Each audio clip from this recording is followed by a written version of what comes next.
Hello, here we are again with Swami Rama and a call to humanity.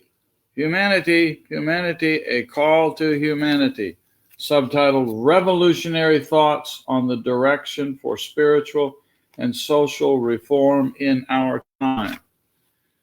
We're in a little section here is entitled Sadhana. We just finished the second section on religion and Dharma. Now we're in Sadhana, which of course, as you know, translates as practices. A human being is born into a family and while growing assimilates the elements of the family environment. The family environment has an enormous impact on one's upbringing.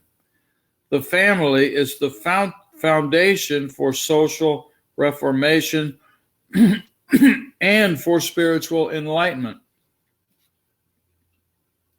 Without a solid family institution, the means and resources to grow either in the external or spiritual world cannot come together. When all the members of the family have one objective and work together with full cooperation, they reach the goal with fewer distractions and impediments. Such an ideal family is a perfect training center where every member learns the art of living a happy life. Hi, Mary. However, there cannot be such an ideal family unless people devote part of their time to spiritual practices. From the beginning of history, human beings have aspired to be perfect. The desire for perfection led them to study the various aspects of life. In most cases, they studied the external world and tried to achieve peace and happiness through worldly objects.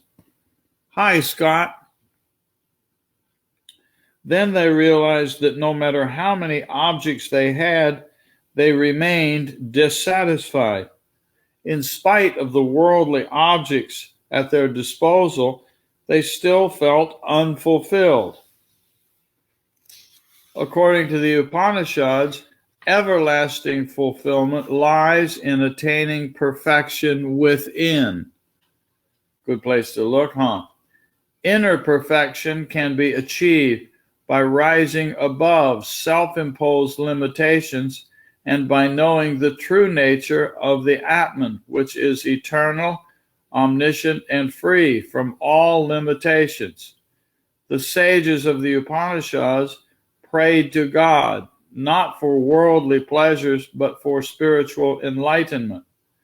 The famous prayer found in the Upanishads, lead me from the unreal to the real, lead me from the darkness to the light, lead me from mortality to immortality, indicates the innate longing of all human beings.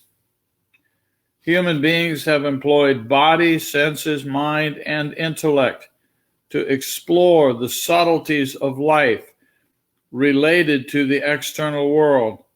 So far, they have not yet achieved freedom from fear and insecurity. Unfortunately, their search has remained partial, for they did not study a large part of their being, the mind and the self, here little s self. Fulfillment lies in creating a balance between spiritual and worldly life. Creating a harmony between these two aspects of life is called sadhana, spiritual practice.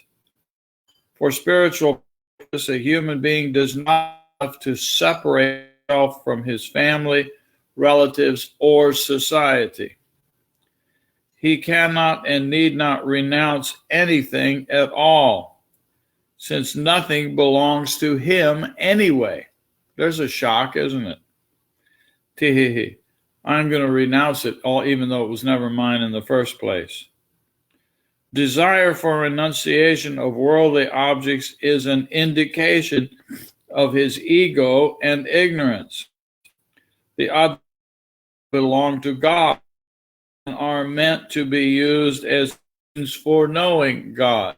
And here, once again, God, we each get to choose. Do we think of that as a him who is there and we are here?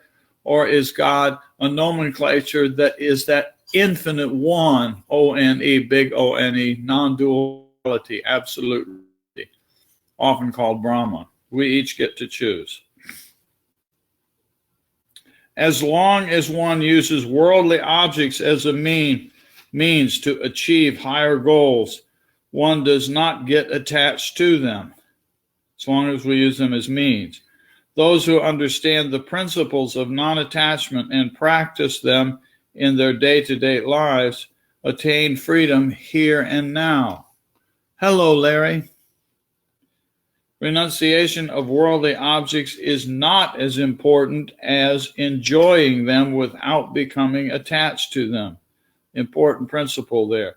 Renunciation of worldly objects, renunciation of them, is not as important as enjoying them without becoming attached to them.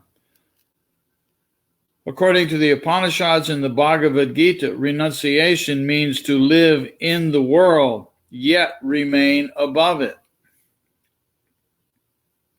To attain perfection here and now, one must take some spiritual discipline. For without practice, one cannot attain control over the modifications of mind.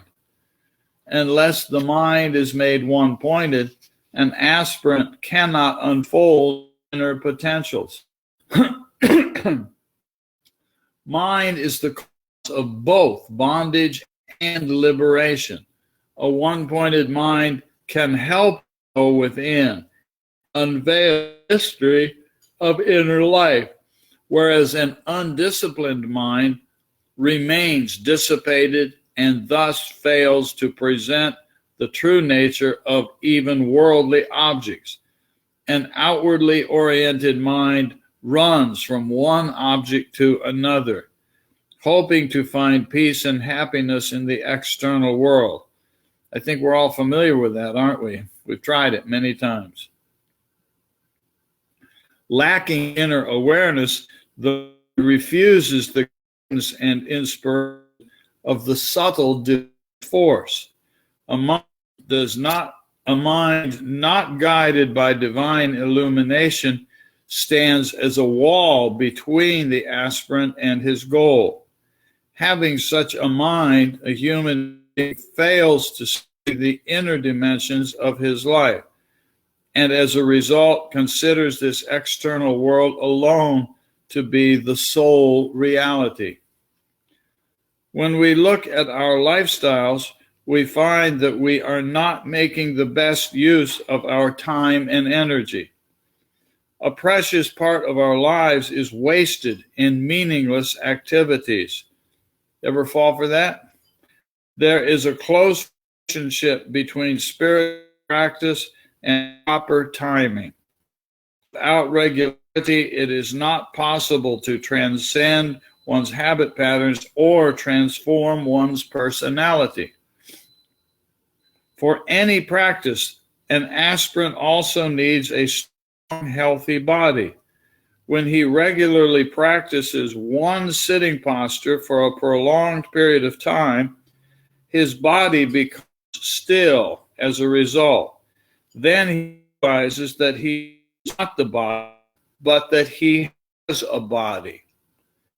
He also knows that the body is a great instrument and that he should take care of it properly. An unhealthy body dissipates the mind, for all energy is directed to the body alone. A person with an unhealthy body does not have time to work on other aspects of his being. Physical health is considered to be an essential part of spiritual practice.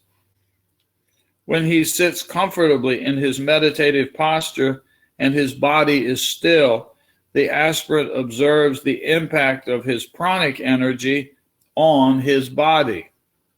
Physical activities are based on the functions of pranic energy.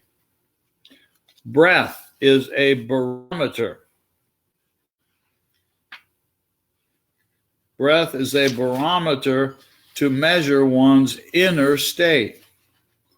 By practicing yogic breathing exercises, one attains balance between inhalation and exhalation.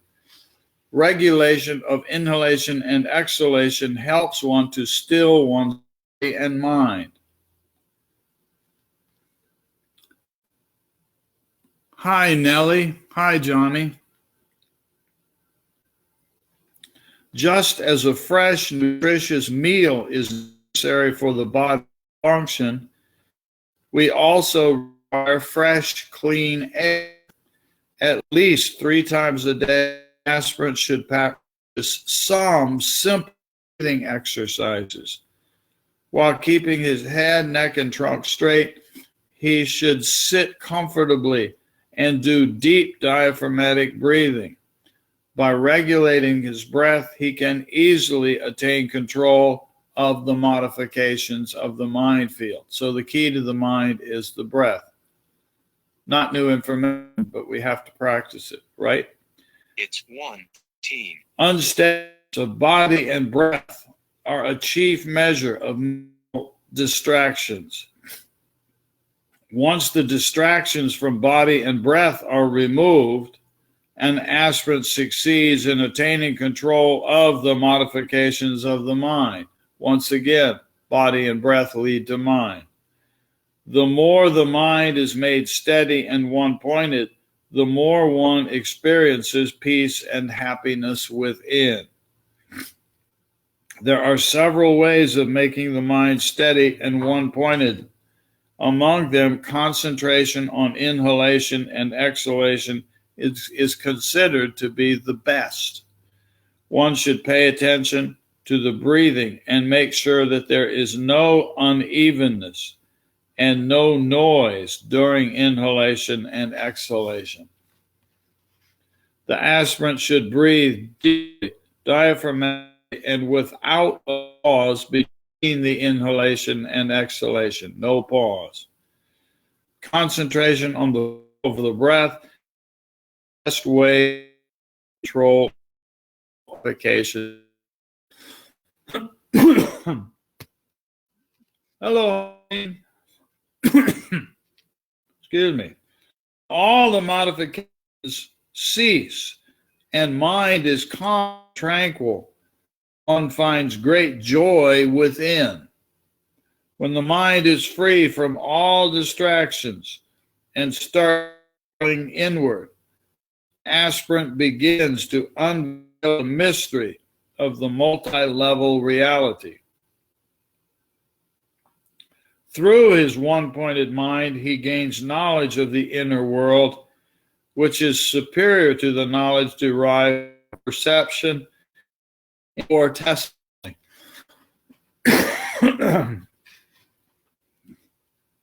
In the of meditation, a student learns to calm his conscious mind. That's the initial stage. It's very easy to think that calming the conscious mind is the end of meditation. It's why it's practices of relaxation in our world are late meditation, and they're preliminary.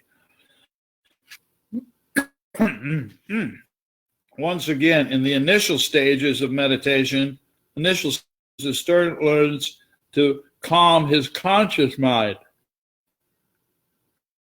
He knows his mind, external world, and focuses it on an internal object.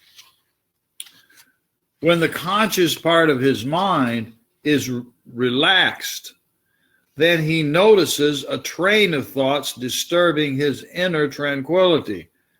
At that moment, the student should remain firm and should not identify himself with those past impressions. Easy to say, but does seem to take some practice, huh? He should pay full attention to the object of concentration, such as breath, which will help him remain uninvolved with the memories of the past. Gradually, keyword gradually, he cries and starts experiencing the truth. He experiences the experience of truth is pure in itself. When an aspirant has understood the conscious part of his mind and thereby attained mastery over it, he naturally performs his actions skillfully and efficiently, or at least more so. Compared to the unconscious, the conscious part of mind is very small. It's a little bit like that metaphor of the tip of an iceberg sticking out of the ocean, but the big part is under the waterline. However, there is close interaction between the unconscious and the conscious mind. Once an aspirant has attained freedom from the distractions originating in the conscious part of the mind,